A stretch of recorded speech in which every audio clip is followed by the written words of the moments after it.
sa... Hindi ko halos. Hindi man tanong na ano ba? Sagot na ko eh. Sagot na ba lahat? Opo. Baka meron pa kayo ibang... Pakita natin. Iba pa. Stay na eh. Napakasarap tingnan kung mangyayari. Oo, eh, nasa atin naman kung mangyayari. Nangyari mo na yan eh. Kung yung suporta ng lahat ko ay pagtutulungan. Kaya po sinimulan din natin yung ito pong arcade. Ayan yung ina. Magpapagawa po ng arcade, plaza, palengke at saka yung wetland park.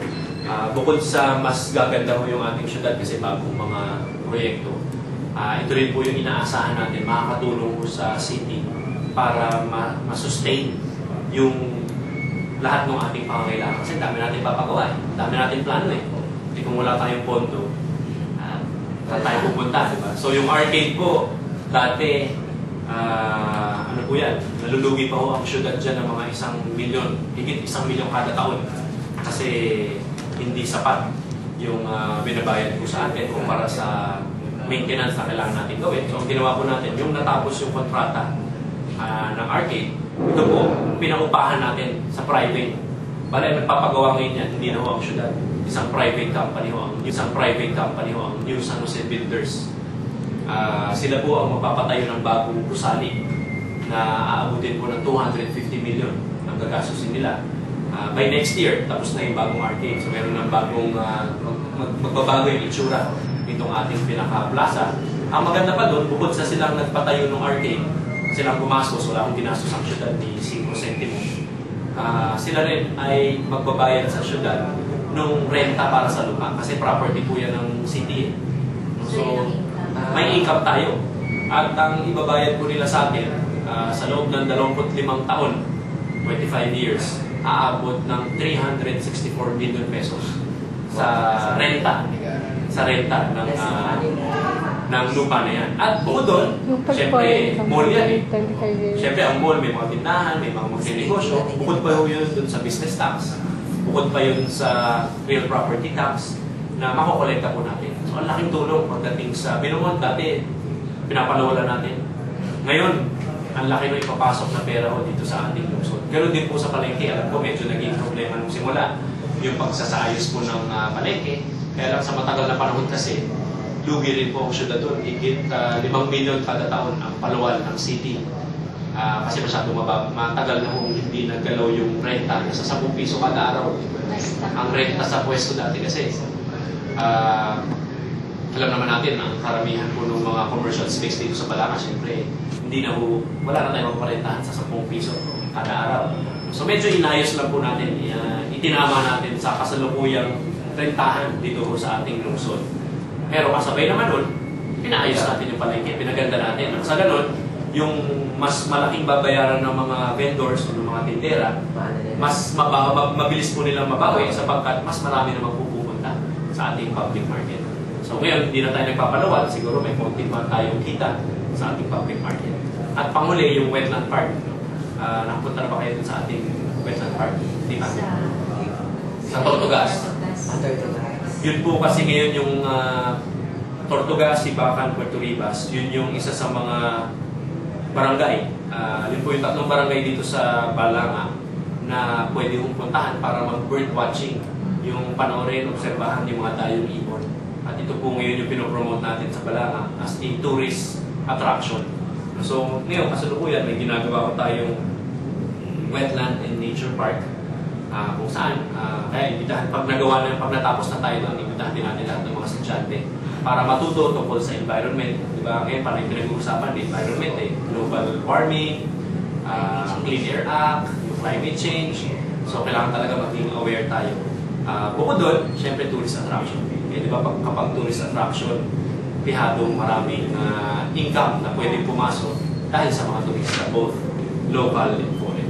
So, yung 3 projects na yun, bukod sa nagpaganda sa ating syudad, yun din ay hopefully magpasok po ng income, hindi lamang sa city, kundi po sa mga investors, sa mga negosyante, para medyo mas kumanda rin talaga. At yung dagdag na kita na yun, yun ang gagamitin po natin para siguradong mapagawa po natin lahat, mapaikot. Yung scholarship, gusto pa natin palawakin yung scholarship. Diba ngayon, hindi naman 12,000 a year ang nabibigay po natin sa bawat scholar. Baka sa mga in the future, baka mas malaki na yung mabigay natin. Bukod doon, gusto rin natin paramihin. Kasi ngayon po, less than 3,000. Baka sa next year or 2 years, madagdagan pa natin. And, syempre, itong mga proyekto, sports complex, wala tayong sports complex, wala tayong convention center. So, para kasi mag-university town, kailangan natin yun. So, yun ang mga nakaplano hanggang 2020. 10 years pa naman. 10 years pa naman at naniniwala naman ako sa tulong ng lahat ay kaya-kaya natin. Panay naman number 1 ang Balaka pagdating sa mga awards. Dami naman natin nakakuha ang awards, pati mga school. Di ba nitong huli lang? CPA. Di ba si Verdio? Number 2 sa buong Pilipinas. Graduate ko ng BPSU. Number 1 taga-UP. Number 2 taga-Balaka. Yung number 2 sa Alvin yata first name na. sa medical natin. Si Valderian. Valderian. Number ano naman siya? Top 2 siya sa Number 2 rin. medical Sabihin, kaya talaga na. Tulong-tulong lang. Yun na nga, yung environment, yung community. Konting yung parang sinet in place natin lahat ng mga sistema, lahat po ng mga proseso, lahat ng paghahanda para masiguro na makukuha natin yung ating pangarap para po sa Balaka. Pero pinakamalaga, kayo, mag-aaral kayo mabuti. Kasi kahit na gano'ng maganda yung kapaligiran, kahit gano'ng kahusay yung mga teacher, kahit gano'ng kababait at kahusay yung mga magulang, siyempre, nasa mga estudyante. Kasi kayo naman yung pinagmamalaki namin. Para sa future niyo lahat. Thank you.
vision. Sa huli, ang talaga pong tinututukan natin kayo, mga mag-aaral. Kasi di ba, bukod sa alam naman natin lahat, kayo ang pag-asa, kayo ang kinabukasan. Pero syempre kailangan tumulong kami para masigurado na magiging handa kayo pagdating ng panahon na kayo na kailangan maglingkod sa ating bayan, magtrabaho dito sa City Hall, o kaya magturo sa mga paaralan, o magtrabaho sa iba't ibang mga kumpanya. So, parang ang pinaka-ambition kasi ng ating syudad ngayon, masiguro na handa kayo pagdating ng panahon na kailangan na kayo na ang mag-lead, mamuno sa ating bayan.